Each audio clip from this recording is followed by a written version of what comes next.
Hi friends, ఇవాళ వీడియోలో మనం మైక్రోమాక్స్ యొక్క రీఎంట్రీ మొబైల్స్ అయితే లాంచ్ చేసింది ఈరోజు.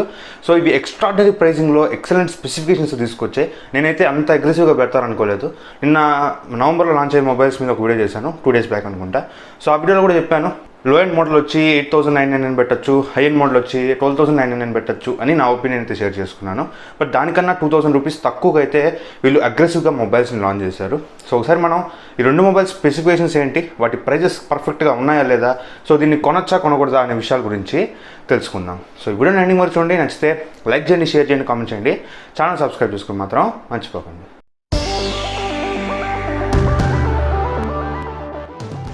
ఫస్ట్ ఆఫ్ ఆల్ మనం అనుకున్న పేర్లు అయితే ఇవి కాదు. మనం అనుకున్నాం మైక్రోమాక్స్ ఇన్-1 అని, ఇన్-1A అని రెండు అనుకున్నాం కదా.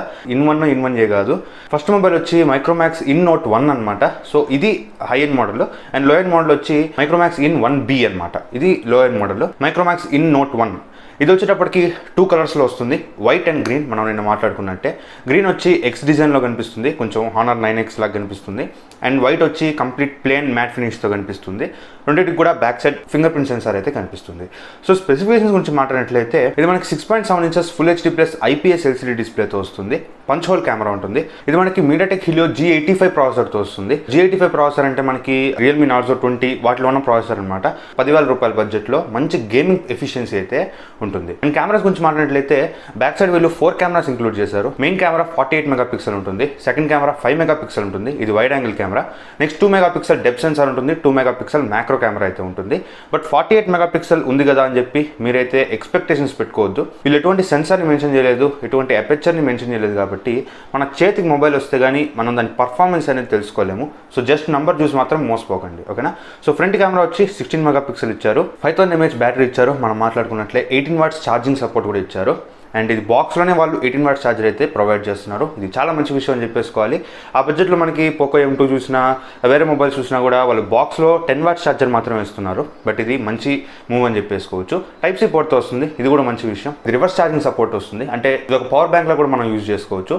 అండ్ అదేవిధంగా స్టాక్ ఆండ్రాయిడ్తో వస్తుంది. క్లీన్ UI, ఎటువంటి బ్లోట్వేర్ కానీ ఎటువంటి యాడ్స్ కానీ ఉండవని చెప్పేసి వీళ్ళైతే చెప్తున్నారు. సో చూద్దాం. అండ్ మెయిన్ మనం మాట్లాడుకోవాల్సింది ప్రైసింగ్ గురించి. సో వీళ్ళు 2 వేరియంట్స్ అయితే తీసుకొచ్చారు. 4GB RAM 64GB model, 4GB RAM 128GB model. 4GB RAM 64GB model వీళ్ళు చాలా అగ్రెసివ్గా ప్రైస్ అయితే పెట్టారు. 10,999 రూపీస్కి మనకి 4GB RAM 64GB మోడల్ అయితే దొరుకుతుంది. And 4GB RAM 128GB model మనకి 12,999కి దొరుకుతుంది. సో నా ఒపీనియన్ ప్రకారం 64GB మోడల్ అయితే తీసుకోండి. వీళ్ళు డెడికేటెడ్ సిమ్ స్లాటా, హైబ్రిడ్ సిమ్ స్లాట్ అనేది మెన్షన్ అయితే చేయలేదు. ఒకవేళ మెమరీ కార్డ్ వేసుకునే స్లాట్ ఉంటే మాత్రం మీరు 64 మెమరీ కార్డ్ వేసుకొని ఎక్స్పాండ్ చేసుకోవడం బెటర్. సో నేనైతే హయ్యర్ వేరియంట్ రికమెండ్ చేయను, లోవర్ వేరియంట్ మాత్రం ఎక్సలెంట్ డీల్ అని చెప్పేసుకోవచ్చు. నెక్స్ట్ మనం మాట్లాడుకోవాల్సింది మైక్రోమాక్స్ ఇన్-1B గురించి. సో ఇది లో ఎండ్ మొబైల్ అనమాట. మీడియాటెక్ హీలియో G35 ప్రాసెసర్తో వస్తుంది. G35 ప్రాసెసర్ అంటే మనకి రీసెంట్గా లాంచ్ అయిన పోకో C3 కానీ, రియల్మీలో C సిరీస్ ఉన్నాయి కదా, C15, C11, C12 ఇవన్నీ కూడా G35 ప్రాసెసర్తో అయితే వస్తాయి. ఇన్-1B వచ్చి మనకి 3 కలర్స్లో అయితే వస్తుంది, గ్రీన్, వైట్ అండ్ బ్లాక్ కలర్లో అయితే వస్తుంది. Back side finger print censor అయితే ఉంది. ఇది మనకి 16.6 inches HD+ డిస్ప్లే అయితే ఉంటుంది. పంచ్ హోల్ కెమెరా ఉండదు, వాటర్ డ్రాప్ నాచ్ అయితే ఉంటుంది. బ్యాక్ సైడ్ మనకి 13+2 మెగాపిక్సెల్ బ్యాక్ కెమెరా ఉంటుంది. ఫ్రంట్ మనకి 8 మెగాపిక్సెల్ కెమెరా అయితే ఉంటుంది. డీసెంట్ కెమెరాస్ అని చెప్పేసుకోవచ్చు. ఎక్సలెంట్ అని చెప్పలేను కానీ డీసెంట్ కెమెరాస్ అని చెప్పుకోవచ్చు. ఇది కూడా మనకి 5000 mAh బ్యాటరీతో వస్తుంది. కాకపోతే ఎటువంటి ఫాస్ట్ ఛార్జింగ్ సపోర్ట్ అయితే ఉండదు, కేవలం 10 watts వరకు ఛార్జింగ్ సపోర్ట్ చేస్తుంది.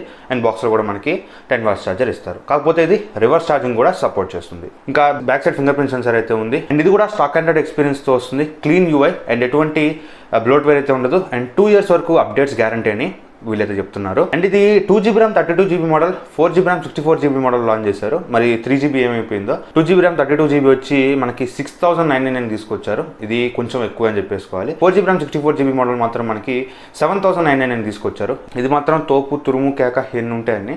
అండ్ ఇవి వచ్చేటప్పటికి ఫ్లిప్కార్ట్లో అయితే సేల్కి తీసుకురాబోతున్నారు. ఫ్లిప్కార్ట్ అండ్ మైక్రోమాక్స్ వెబ్సైట్స్లో ఇవి సేల్కి అయితే తీసుకురాబోతున్నారు. ఇన్-నోట్ 1 వచ్చేటప్పటికి 24th నవంబర్ అయితే సేల్కి రానుంది, మేబీ 12 PM ఉంటుంది. అండ్ ఇన్-1B వచ్చి మనకి 26th నవంబర్ అయితే సేల్కి రాబోతుంది ఫ్లిప్కార్ట్లోనే. సో మీరు ఎంతమందికి ఈ మొబైల్స్ మీద ఇంట్రెస్ట్ ఉన్నాయి అండ్ ఎవరెవరు ఈ మొబైల్స్ని కొంటున్నారు అనేది నా కింద కామెంట్ సెక్షన్ అయితే మెన్షన్ చేయండి. సో ఇది ఫ్రెండ్స్ ఓవరాల్గా మైక్రోమాక్స్ యొక్క రీఎంట్రీ గురించి అయితే ఎక్సలెంట్ రీఎంట్రీ. మనకి ఆ ప్రైజెస్లో ఉన్న పోకో M2 కానీ, పోకో C3 కానీ, రియల్మీ C సిరీస్ కానీ రియల్మీ నార్జో 20 కానీ ఇవన్నీ ఎగిరిపోతాయి. మనకి 10,000 బడ్జెట్ మొత్తం మీదకి ఈ మైక్రోమాక్స్ ఫోన్సే దడదడలాడిస్తాయి అనమాట. ఇది మాత్రం శాసనం. చాలా చాలా మంచి స్పెసిఫికేషన్స్తో మొబైల్స్ అయితే లాంచ్ చేస్తారు. చూడాలి మరి కెమెరా పనితనం ఎలా ఉంటుంది, మొబైల్ ఎక్స్పీరియన్స్ ఎలా ఉంటుంది. స్టాక్ అయినట్టు అన్నారు, బట్ మొబైల్ ఎక్స్పీరియన్స్ ఎలా ఉంటుంది, వాళ్ళ ఆప్టిమైజేషన్ ఎలా ఉంది, ఇవన్నీ కూడా చూడాలి. కాబట్టి మొబైల్ వచ్చే వరకు నేను ఎటువంటి కన్ఫర్మేషన్ అయితే చేయలేను. సో మొబైల్ వచ్చిన తర్వాత మనం డిస్కస్ చేసి మొబైల్ని కొనొచ్చా లేదా అనేది అప్పుడు చెప్తాను. సో వీడియో మీకు నచ్చితే లైక్ చేయండి, షేర్ చేయండి, కామెంట్ చేయండి, ఛానల్ సబ్స్క్రైబ్ చేసుకో మాత్రం మర్చిపోకండి. Thank you friends for watching this video. Bye, Jai Hind.